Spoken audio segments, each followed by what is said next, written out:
Welcome to double seven media. నేను మీ ఆదినైనా. కూటమి ప్రభుత్వం అధికారంలోకి వచ్చాక గతంలో వైఎస్ఆర్ కాంగ్రెస్ పార్టీ అధికారంలో ఉన్నప్పుడు విద్యుత్ కొనుగోలు ఒప్పందాలలో అవకతవకలు జరిగాయి. అధిక రేటుకు అప్పటి ముఖ్యమంత్రి జగన్మోహన్ రెడ్డి విద్యుత్ కొనుగోలు చేశాడు. సెకీతో విద్యుత్ కొనుగోలు చేసినందుకు దాదాపు 1750 కోట్లు లంచం జగన్మోహన్ రెడ్డికి ఆదాని ఇచ్చాడు అంటూ విస్తృతంగా ప్రచారం జరిగింది. ఒక మీడియా అదే పనిగట్టుకొని జగన్మోహన్ రెడ్డిపై అమెరికాలో కేసు పెట్టారు. విద్యుత్ కొనుగోళ్లలో చాలా అవకతవకలు అక్రమాలు జరిగాయి. జగన్మోహన్ రెడ్డి ఈ విషయంలో ఖచ్చితంగా ఇరుక్కుపోతాడు, జైలుకు వెళ్ళే అవకాశం ఉంటుందని రకరకాలుగా విష ప్రచారం చేశారు. అప్పట్లో వారి ఇష్టం వచ్చినట్టు ఎడ్డింగ్లు పెట్టి జగన్మోహన్ రెడ్డిపై ప్రజల్లో వ్యతిరేకం వచ్చేలా వార్తలు రాశారు. ఏ విధంగా అంటే జగన్మోహన్ రెడ్డి దాదాపు 1750 కోట్లు ఆదాని దగ్గర లంచం తీసుకున్నాడు. అలాగే రాష్ట్రానికి తీవ్ర నష్టం, రాజస్థాన్కు లాభం, అధిక ధర ఎందుకంటే అడ్డుగోలు వాదన, జగన్ అవినీతి అంటే అంతర్జాతీయ స్థాయిలో జగన్ అవినీతి, అడ్డుగోలుగా సమర్థన అంటే విద్యుత్ కొనుగోలు విషయంలో జగన్మోహన్ రెడ్డి సమర్థించుకుంటున్నారు అని ఈ రకాలుగా హెడ్డింగ్లు పెట్టి జగన్మోహన్ రెడ్డిపై ఎక్కువగా ప్రచారం చేశారు విద్యుత్ కొనుగోలు విషయంలో. అయితే ఈరోజు దానిపై సాక్షి ఒక ప్రత్యేక కథనం రాయడం జరిగింది విద్యుత్ కొనుగోలుకు సంబంధించి.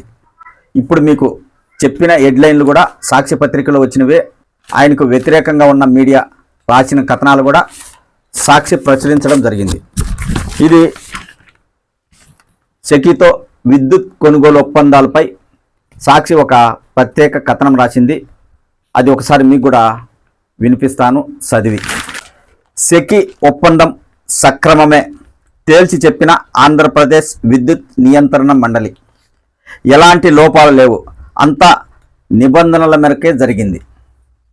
అంటే ఎలాంటి లోపాలు లేవు, అప్పుడు నిబంధనల ప్రకారమే జగన్మోహన్ రెడ్డి విద్యుత్ కొనుగోలు విషయంలో సక్రమంగా చేశాడని ఇప్పుడు ప్రభుత్వం భావిస్తుంది అన్న రీతిలో సాక్షి రాయడం జరిగింది. కాబట్టి రద్దు చేయడం కుదరదు, సెకీతో విద్యుత్ ఒప్పందం రద్దు చేయడం కుదరదు, అంతర్రాష్ట్ర ప్రసార ఛార్జీలు వర్తించవు, సెకీ నుంచి ఈ ఏడాదే 4000 మెగావాట్ల కొనుగోలుకు అనుమతి. సెకీతో జగన్మోహన్ రెడ్డి అడ్డుగోలుగా ఒప్పందాలు చేసుకున్నాడు, అధిక రేట్లు చెల్లించి కొనుగోలు చేశాడన్నారు. ఇప్పుడు అదే సెకీ నుంచి 4000 మెగావాట్లు కొనుగోలు చేయడానికి అనుమతి ఇచ్చిందంట. సాక్షి రాయడం జరిగింది. డిస్కంల విద్యుత్ సేకరణ ప్రణాళికకు ఆమోదం. ఇన్నాళ్ళు ఒప్పందంపై విషం చిమ్మిన చంద్రబాబు టీడీపీ కరపత్రం. అది రాష్ట్ర చరిత్రలోనే కారు చౌక ఒప్పందం, అంటే తక్కువ ధరకే కొన్నాడు అన్న రీతిలో రాసింది. నాడు స్వయంగా లేఖ రాసిన సెకీ ISTS ఛార్జీల నుంచి మినహాయింపు, 25 ఏళ్ల దూరదృష్టి ఒప్పందంతో ఖజానాకు 1.10 లక్షల కోట్లు ఆదా, 7000 మెగావాట్ల సోలార్ ఒప్పందం ఏ ప్రభుత్వంలోనూ జరగలేదు.